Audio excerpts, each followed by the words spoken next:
Welcome back to Lab Quilting, this time country to country.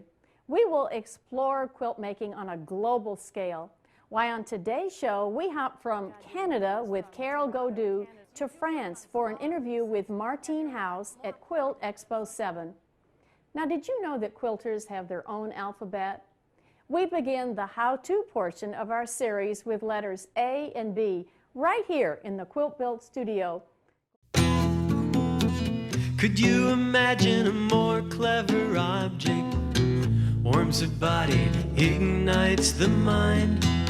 A child sleeps under mother's creation, together forever. The art of the heart and design of the mind puts you to bed one day at a time. The art of the heart and design of the mind.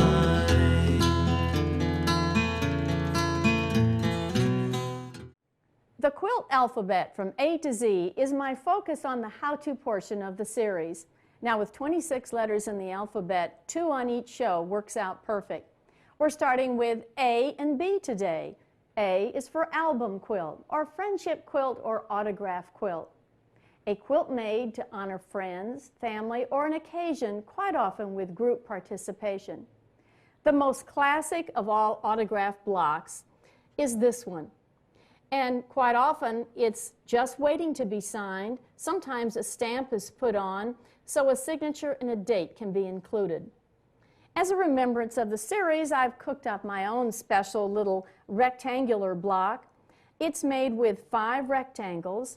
The 3 center ones are cut 2 inches by 4.5. And of course, you know that muslin one will be backed with some freezer paper. That helps in stabilizing it as you're writing your name. The 2 outside sides are 2 inches by 5 inches.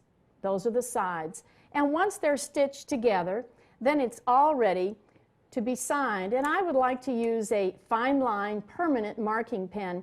And I'm going to get the TV crew to sign each of these, and maybe a special date or where they've been with me on the road. And I'll have my own special remembrance. A is for applique, meaning to put or lay on. Cut-out figures are sewn to a larger foundation piece of material. A good example is this Hawaiian applique, which is done with the snowflake paper folding technique. Today, I think we rely most often on either the machine or the hand applique stitch, where we put freezer paper in place, and that allows us to, either with our fingers or with our needle turn that raw edge under.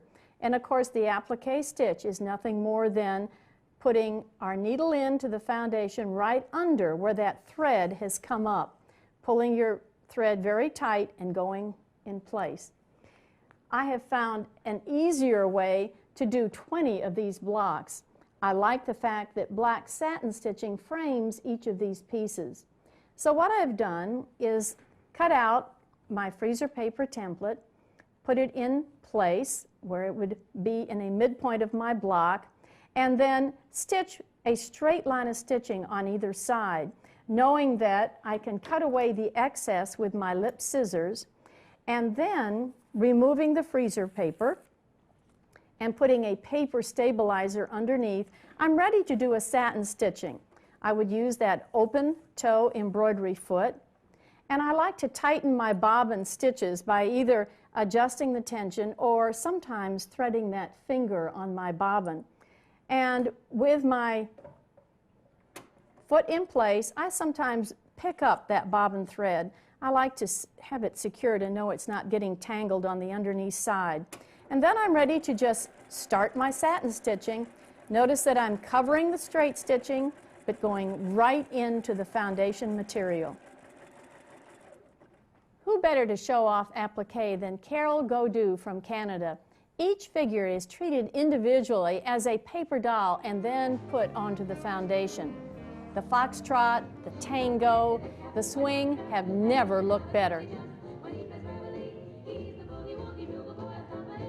Meet Carol Godou from Toronto, Canada, another teacher here at the World Quilt Expo. Carol, I feel you should come in dancing after viewing your quilts. How did you get to this point in your career?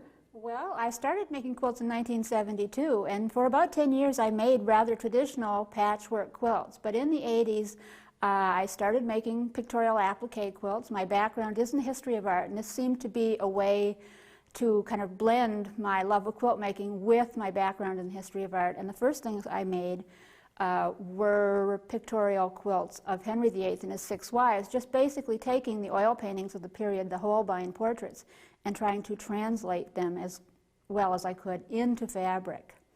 And I made Henry VIII, his 6 wives, I made Elizabeth I, I made Lady Jane Grey, and when I ran out of Tudors, I just went on to the Stuarts. And now, are they hanging all around your dining room, I presume? Well, they started out in my living room, and they've kind of gradually, as I've made more quilts, they've kind of been demoted to the basement, but they still are hanging as a group. How did you have to study the actual dancing? I actually enjoy going out and doing the research. Like for Moulin Rouge, you can research the Toulouse-Lautrec paintings of the period. You can research the movie stills of the movies, like the Can-Can movies, posters of the period. Mm-hmm. So I find that just as enjoyable as making the quilt, is doing all the research. Next, we have Tafel music, which is a Renaissance banqueting scene. And that's where I got carried away and put 40 figures into one quilt. And having done that, I feel I'd never have to do that again in my life. A lot of embellishment on that quilt. Yeah, and because there were the 40 figures, they're on a little bit smaller scale than I usually work, and I found that it was very time-consuming to do it. It just seemed to go on forever and ever. Tedious is the word, right? And what about these tango quilts then? Yes, and on the next wall we have blue tango, and we have a Spanish dance quilt called Fandango, combining the pictorial applique people with pieced Spanish fans. Well, Carol, we enjoy talking to you tonight, and keep making those wonderful quilts. It makes us want to dance. Thank you. B is for backing, the bottom or back layer of a quilt, often called the lining. A few tips. Avoid slippery backing, like taffeta. It's bound to come off the bed every night at 3 o'clock. No percale sheets. It's hard to put a needle through a percale sheet. Pre-shrink any backing that you're going to use. We find today that muslin is the most popular backing. It comes 90 inches wide and 108 inches wide, and some beautiful prints today also. If you're selecting a backing for a lap quilted quilt, I would find a print or even a pin dot that will highlight your quilting stitch but disguise that lap quilting connection.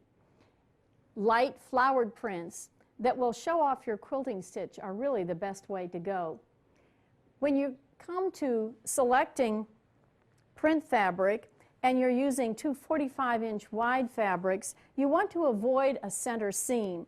And I found the easiest way to do that is to machine stitch your two lengths together, and then aligning those seams, you can pin that in place or just hold it, come over and find the midpoint of that 45-inch wide fabric, snip that, and then simply tear that down all the way, and before you know it, you will have your backing done with your side seams properly balanced. B is for baste, a temporary running stitch used to secure fabric prior to machine stitching or hand quilting. Many new things available today for us. There is quilt basting spray. That has to be sprayed on both the batting and the inside of the backing and the quilt. And I like it for small wall hangings, not so much for big quilts. There are binding and hand clips which will secure it in place before you actually baste. And of course, then there are all sorts of safety pins, great for machine quilting. They even come in curves, which makes it easy to secure your 3 layers together. I'm kind of old-fashioned. I prefer using the basting thread that is available, and then I keep my long needle in a special case, and there's also curved needles that work very nice. Keep your knots visible, and I hand baste about every 6 to 7 inches.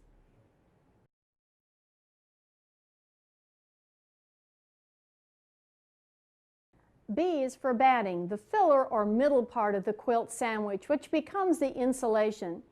Today, batting comes in various forms: polyester, cotton, in blends, and even dark batting for your Amish quilts. Why, it's so interesting. We're going to go to a batting factory on another one of our shows. My tip of the day for you is that when you finally put the binding on your quilt and it's all done, go ahead and with that indelible pen, mark the kind of batting on some twill tape. Then snip that off and attach it to the back of your quilt. And then when someone asks you what batting is inside, you will always know and remember. B is for bias, the true diagonal of fabric that has more give and stretch. To find the bias, we take the selvage or the stray of the grain of fabric, fold it to create a perfect 90-degree angle, and the resulting angle, this 45-degree, gives us that stretchy true bias.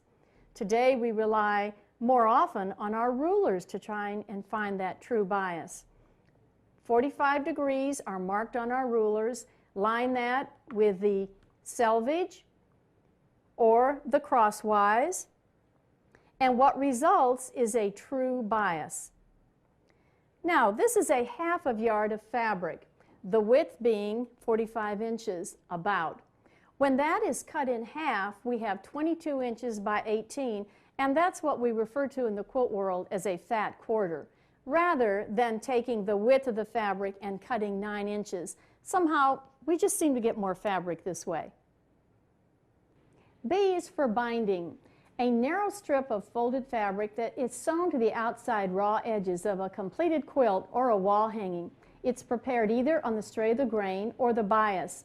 Let me share with you a formula that will give you the amount of fabric you need to either make a bias tube or cut those straight strips. Measure the perimeter of your quilt, all the way around your quilt, multiply that times 2.5 inches.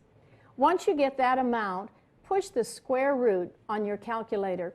That will give you the amount of fabric you need. I always add 2 inches. That's what I call quilter's insurance. Now, if you're cutting straight strips, don't piece that together with a straight line. Go ahead and introduce that 45-degree angle. And once you've cut that, then you can swing that around and piece those together. Somehow those threads just kind of merge into each other and they disappear. When it comes to putting the binding on, remember that you're going to use a walking foot. You're going to make sure that everything is aligned properly, and you take a 1/4 inch stitch, go up to the end, just a 1/4 inch, back stitch, and then I put my finger in my bias or my stray of the grain binding like this. You have to take it off the machine for that, so you get a nice fold and then continue stitching. What happens is that gives you that nice mitered corner which will just turn under, and then you're ready to do your handwork on the back side with your folded edge. B is for biscuit quilting, a puff type quilt made by stuffing batting or even nylon hose into a pocket. These pockets are created by cutting a backing or a foundation piece 1 inch smaller than your top decorative piece. If this is 4 inches, this is cut 5 inches. Make a tuck in the middle part of each side. I usually pin those in place, and that creates this poof that allows you to put the batting inside, and make one more tuck, pin that in place, and then you're ready to stitch all the way around. The problem is that when all of these are done, these need to be stitched together, and then you have to put a whole backing on there and tie tack it in place.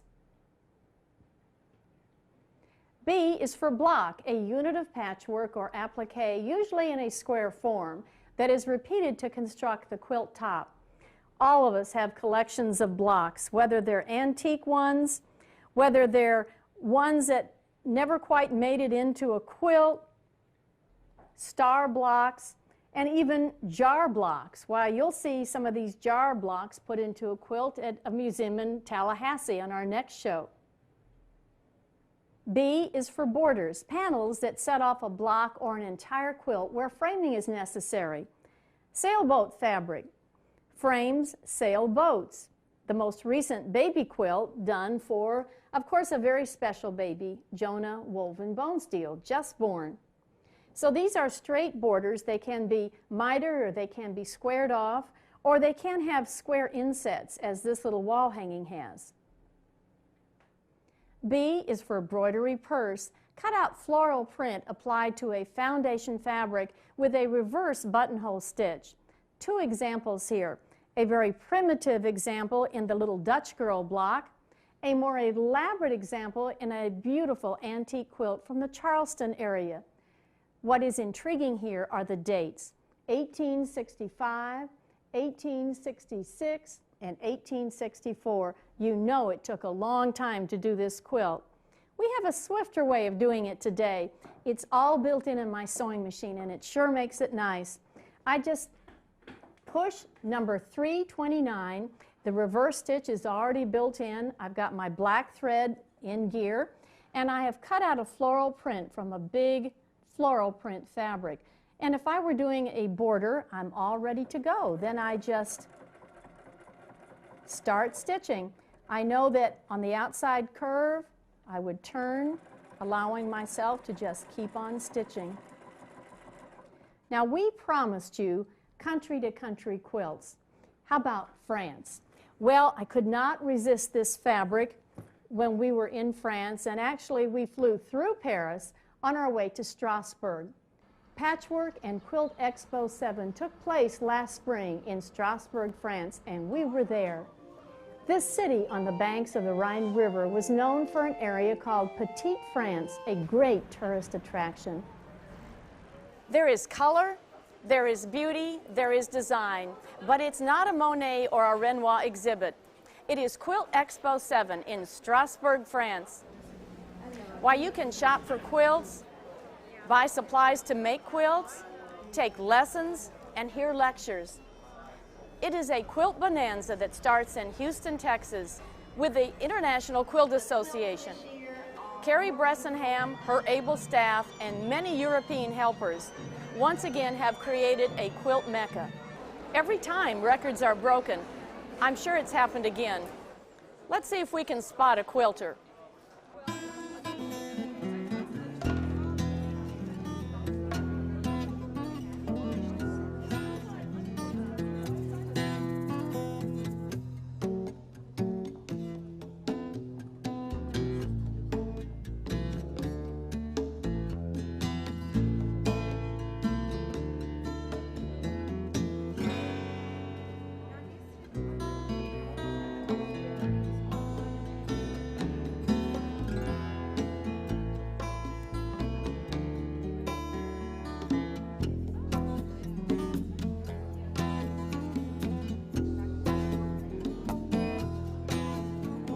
An exciting variety of quilts are being made in Europe today.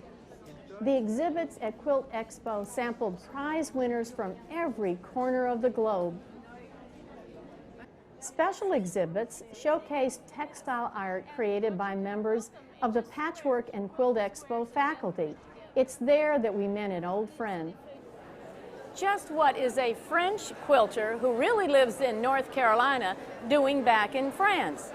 Meet Martine House, who is from Tryon, North Carolina. Tell me how you got here and what have you been doing, Martine? Well, I studied quilting when I moved to the United States, but I think it's quite nice to be back in France teaching quilting. And although I have taught in France before, it's the first time I'm teaching for Quilt Expo, and I think it's a very exciting experience. We are here at the teacher's exhibit. Tell me about the quilt behind you. The quilt behind me actually is very different from what I usually do. This is something that is completely machine done, and it represents the Alzheimer's disease and how the illness progresses and destroys a person. And this was dedicated mainly to your grandmother. This is dedicated to my grandmother because she's the one who is sick with this illness. Well, so many of us have been touched by this, and so it's a quilt of expression. It really is. It's very, it's much bigger than what I usually do. It's all machine done, machine piece, machine embroidered, machine quilted. I work on very small pieces that are completely covered with stitches. What is important to me is the texture And so not only do I get texture adding quilting and trapunto, but I also add embroidery and embellishment. Tell me about the pieces that you've got here, starting with that first one. Okay, the first one is called 1900, and I took Art Nouveau designs as a starting point for the design. This was one of the first pieces I did with trapunto. And it's very important that the light shines on the quilt perfectly, otherwise it just dies, it's flat. Again, it's dedicated to my grandmothers because they taught me how to do very careful work and very precise work. Yes. And then the black piece, tell me about that. The black piece I developed after I had done several samples of my embellished trapunto technique, which combines the trapunto and the embellishments. But the samples I had so far were very traditional. They were white on white, mostly very traditional, and I wanted to be able to show my students that they could work on other pieces a lot more contemporary looking using the same technique. And now I like the broidery purse one on this little beige one. Tell me about that. The broidery purse is very small. It's a miniature quilt. I had always wanted to make a broidery purse quilt. However, they are usually huge, and I thought if I do the kind of work I usually do, it will take me about 30 years. So I did the miniature version of that. Good. And this last one is so colorful. You really went in for that blue, didn't you? Yes, the last one, I had looked at some Indian pictures using those very primary colors, and I kind of liked how they went together, so that is what I used. That one was pieced all by hand because the design unit is just a 1 square inch with a curved seam, and I decided it was easier to do it by hand than try to piece it by machine. Well, you've put a lot of style into each of your pieces, and I'm sure you're going to get more inspiration here, and we appreciate you talking with us today. Well, thank you for having me. Good luck. Why, Martine even has her own book on landscape, applique, and patchwork. Too bad it's in French. I wish I knew French. I've done a block for each one of the shows. They're all 6 inches, and we're starting off with, of course, the Eiffel Tower. Just a couple of tips in sewing this together. I always start with the smallest sections first.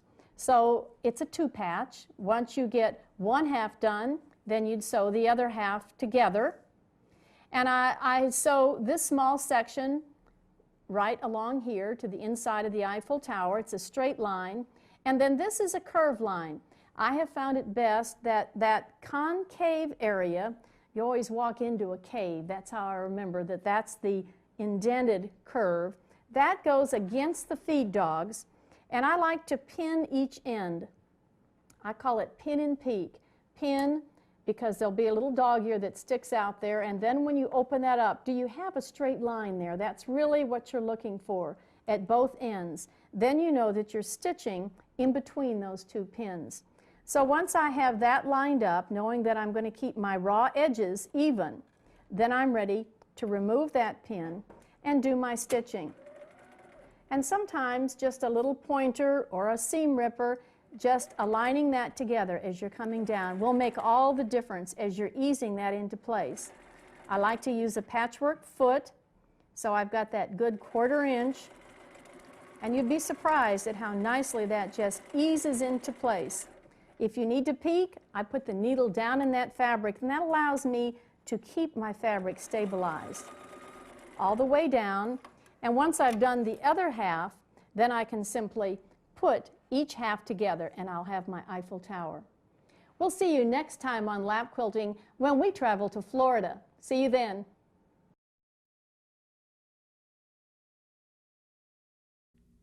Closed caption made possible by OmniGrid, manufacturer of the original patented black and yellow rulers and green cutting mats. And Collins, well known for notions and tools for quilt makers.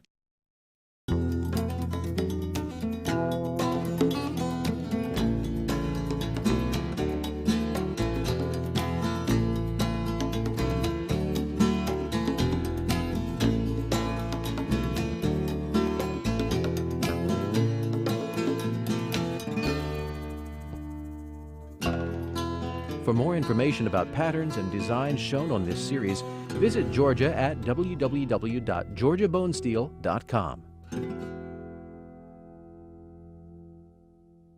Lap quilting with Georgia Bonesteel is made possible in part by grants from Bernina, makers of sewing machines manufactured with the care of traditional Swiss workmanship. Nothing sews like a Bernina. Nothing. By Gamble Quilting Machine Company, offering 4 sizes of long-arm hand-guided machines to quilters worldwide. By Coates & Clark, America's #1 name in sewing, hand knitting, and craft products. By Martingale & Company, home of That Patchwork Place, publisher of America's best-loved craft and hobby books. By Hobbs Bonded Fibers, maker of heirloom premium cotton and wool batting, with a package labeling system to help quilters select the correct batting for specific projects. And by Horn of America, cabinets of the future today.